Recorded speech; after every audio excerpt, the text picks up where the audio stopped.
affaire.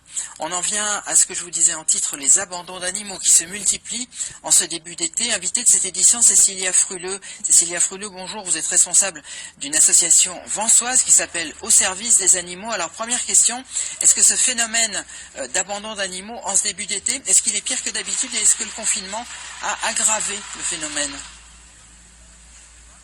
Alors oui, bien sûr, en début d'été, c'est toujours énormément d'interventions pour nous.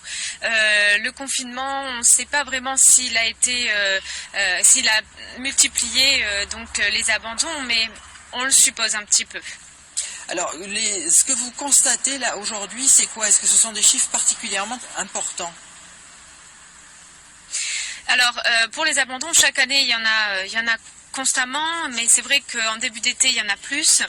Maintenant, c'est vrai qu'on a plutôt relevé des maltraitances en plus de ces abandons et donc des animaux qu'il faut récupérer de façon urgente. Alors justement, à la demande de la police nationale.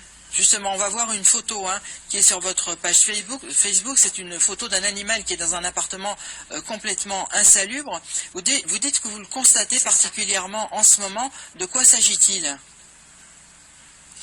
Alors, comme je le dis souvent, en début d'été, il y a une forte, les policiers vous le diront, la gendarmerie, ils ont une forte influence de la délinquance. Et cette petite chienne, justement, on l'a récupérée chez une personne qui était un jeune homme qui est dans la précarité, on ne sait pas vraiment, il n'y a pas que ces faits-là qui lui sont reprochés, et donc nous, on doit intervenir très rapidement pour récupérer ces animaux avec toutes ces personnes et beaucoup des jeunes dans la délinquance qui ont des animaux qui ne peuvent pas les assumer. Encore ce matin, je suis allée chercher une chienne d'une personne un peu marginale qui était accompagnée de personnes SDF.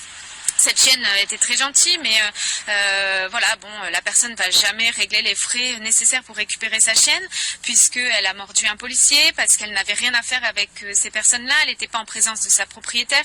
On sait bien que ça va aboutir à un abandon. Et c'est constamment comme ça, il y a plusieurs cas. Il y a des abandons complètement volontaires, des personnes qui ne veulent pas régler les frais qui les incombent, toutes sortes d'abandons et de plusieurs cas différents. C'est ça, en fait. Merci beaucoup. Alors, il y a un contact qu'on a vu s'afficher pour vous contacter votre structure. Bien sûr, si ce phénomène devait se poursuivre, les structures d'accueil pourraient être dépassées. C'est pour ça qu'on a voulu vous inviter. Merci d'avoir accepté.